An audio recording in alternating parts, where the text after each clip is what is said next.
Tok tok tok, TikTok wow is back. Ya Allah Dek, yang akur dong biar nggak berantem dan nangis. Sebenarnya ada masalah apa sih Dek kamu sama bayanganmu?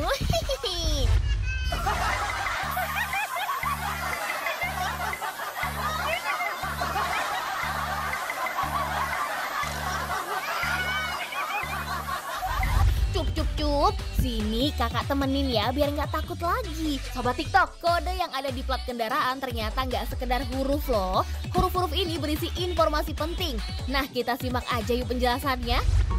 Oh, kamu tinggal di Jakarta Selatan ya? Kok tahu? Oh enggak, itu plat mobil kamu. Harus tahu nih, dari kode plat nomor belakang kita tuh bisa tahu wilayah plus jenis kendaraan dari pemiliknya. Nah, untuk plat Jakarta, misal huruf pertama sesudah angka nomor polisi itu B, berarti wilayah Jakarta Barat.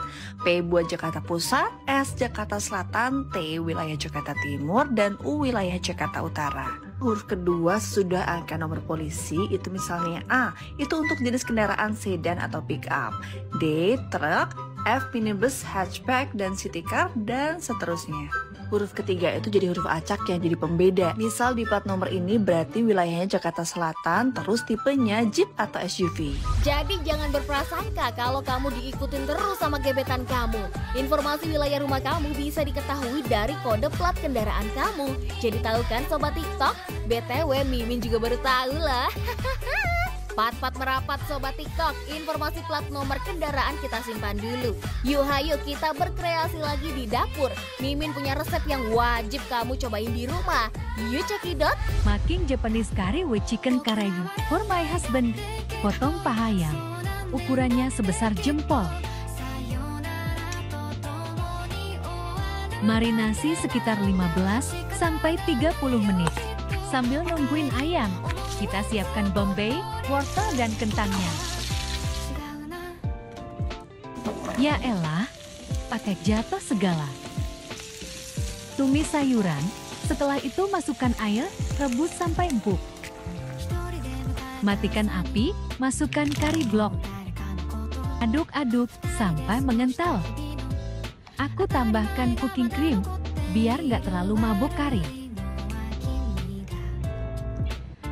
Baru beli piring nih, hehehe. Di mall seporsi bisa 90.000, di rumah bisa bikin sendiri gak nyampe 1 jam. Mantep kan kari ala Jepangnya? Kari Jepang menjadi salah satu masakan yang populer di Jepang. Berbagai jenis sayuran dan daging dapat digunakan, tapi sayuran dasarnya adalah bawang bombay, wortel, dan kentang. Untuk dagingnya sendiri bisa menggunakan daging sapi ataupun ayam. Mumpung masih punya stok daging, yuk mari kita coba. Sobat TikTok, paracetamol biasa diminum untuk meredakan sakit kepala dan nyeri. Bener nggak sih? Yuk kita simak Sobat TikTok. Penjelasan dari Mas Rinaldi akan berbagi informasi dari paracetamol. Yuk mari kita simak, Besti. Guys, pasti kamu udah nggak asing lagi kan dengan obat yang satu ini. Ya, paracetamol. Kamu mungkin pernah menggunakan obat ini untuk menurunkan demam atau meredakan nyeri. Jadi guys, paracetamol memang memiliki khasiat sebagai antipiretik atau penurun demam dan juga sebagai analgesik atau pereda nyeri. Paracetamol berkhasiat menurunkan demam dengan cara mempengaruhi area di sekitar otak yang berperan dalam pengendalian suhu tubuh kita. Sedangkan paracetamol berkhasiat sebagai analgesik dengan cara menghambat pembentukan senyawa yang merangsang rasa nyeri. Walaupun berkhasiat sebagai anti nyeri, paracetamol hanya dapat digunakan untuk mengatasi rasa nyeri yang ringan, seperti sakit kepala, sakit gigi, nyeri, menstruasi, dan juga terkilir. Selain itu, walaupun memiliki khasiat sebagai anti nyeri, obat paracetamol juga tidak bisa digunakan untuk mengobati peradangan atau inflamasi seperti halnya obat NSAID, yaitu ibuprofen, natrium diklofenak, dan lain-lain. Ternyata cara kerjanya seperti itu ya Sobat TikTok. Nah, kalau sudah minum obat paracetamol, biar makin cepat sembuhnya juga harus dibaringin dengan istirahat cukup. Jangan bandel-bandel sama kesehatan ya Sobat TikTok. Misi ya Bapak dan Ibu, numpang lewat dulu. Loh, kok diajak goyang sih? Aduh, gak kuat nih kalau gak ikutan. Joget bentaran aja gak apa-apa kali ya, biar ngelepasin mumet dan stres.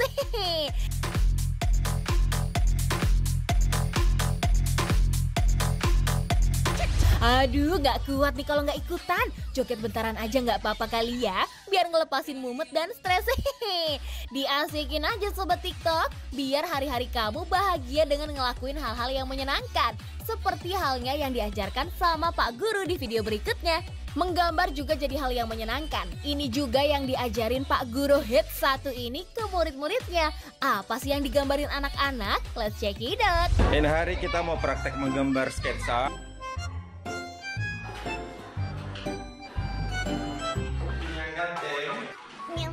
Wah, pada fokus sekali sih gambarnya. Bikin penasaran hasilnya nanti seperti apa deh. Batang leher suka sosis, mata kayak telur yang tak salah masak. Emergency punya. Kenapa ada jenggot lagi intip. Oh, dia mau gambar lesung pipi ceritanya. Lesung. Aduh, kacamata selam itu. Aduh, seperti inikah kau melihatku setiap hari di sekolah. Jelangkung, jelangkung. Bibir bawah pun tak buka lebar lagi. Cukur alis, udah kayak Badara Wuhi di KKN Desa Panari. Oh makasih Galang, ada kaki, ada celana, Nobita pakai sendal. Bibir suka bibirnya Beyonce.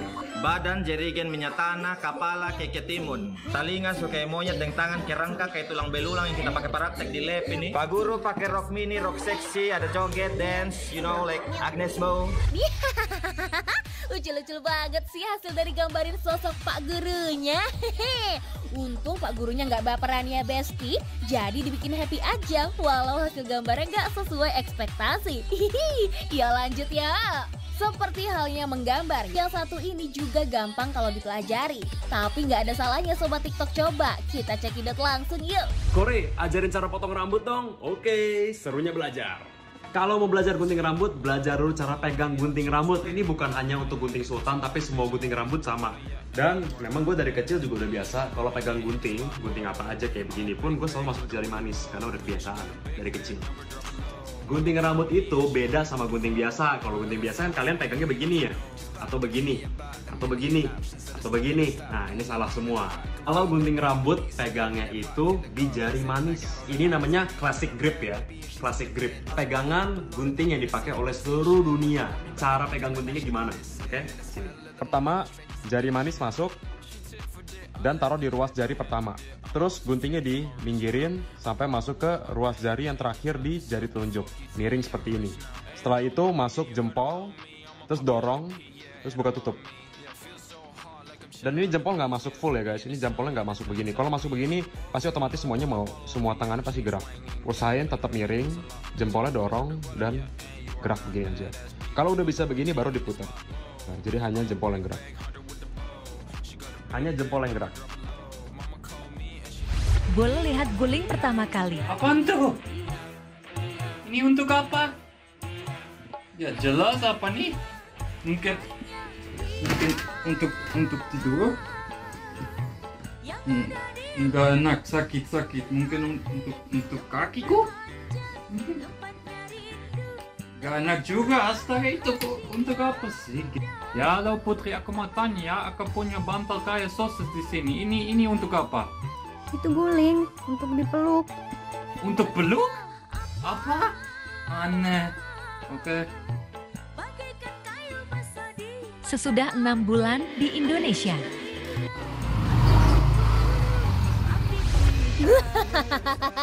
Pantesan aja Mas Bule nggak tahu guling.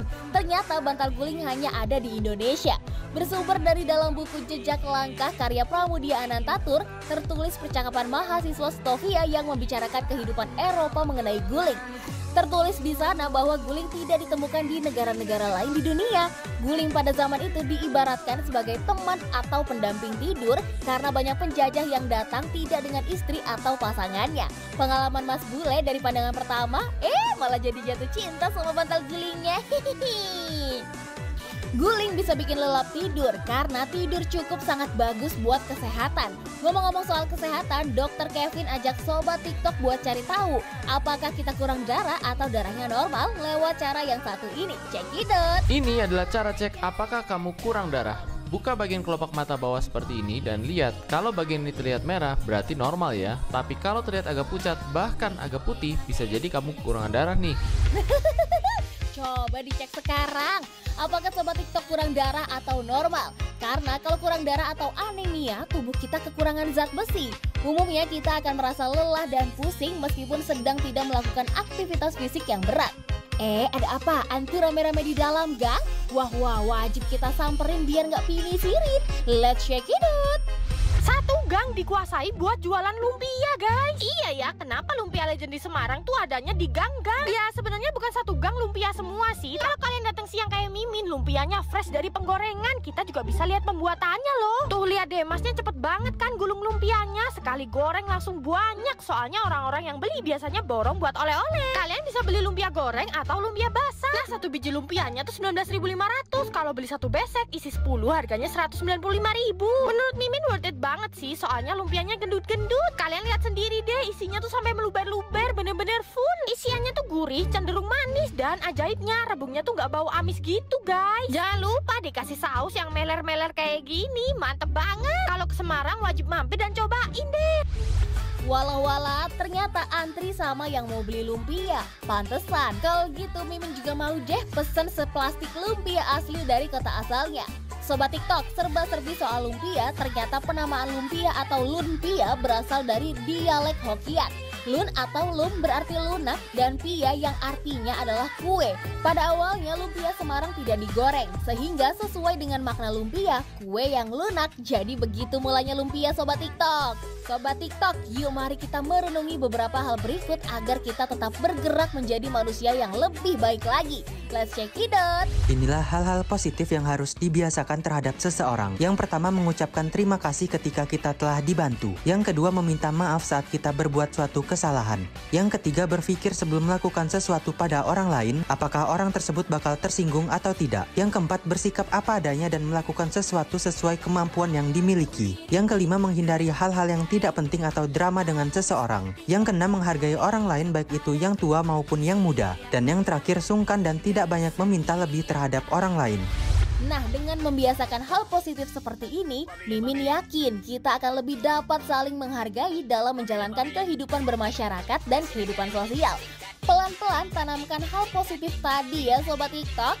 Nah, biar makin disayang istrinya, yuk kita ajak nginep ke cottage yang estetik ini. Rekomendasi penginapan satu ini gak jauh dari kota Jakarta. Mimin bakalan kasih lihat keindahan tempat dan suasana penginapannya yang estetik. Let's check it out Sobat TikTok. GSP Cottage ini terdiri dari 2 lantai untuk 4 orang. Salah satu cottage yang berlokasi di Bogor ini patut dibilang murah dengan harga sewa 200-500 ribu aja. Cottage ini terdiri dari 2 lantai untuk 4 orang. Terdapat TV kabel dan wifi untuk hiburan kamu. Wih, cakep banget buat nyenengin keluarga dengan nginep di tempat yang sejuk dan estetik begini. Gimana? Udah tahu kapan mau perginya Sobat TikTok? Hehe, yuk berangkat! Makan semangka di teras rumah, makannya bareng adik tercinta. Wahai Sobat TikTokku semua, sampai jumpa di episode selanjutnya. Semangat melanjutkan aktivitas ya Sobat TikTok. Besok kita lanjutkan kembali seseruan bareng hanya di TikTok Wow.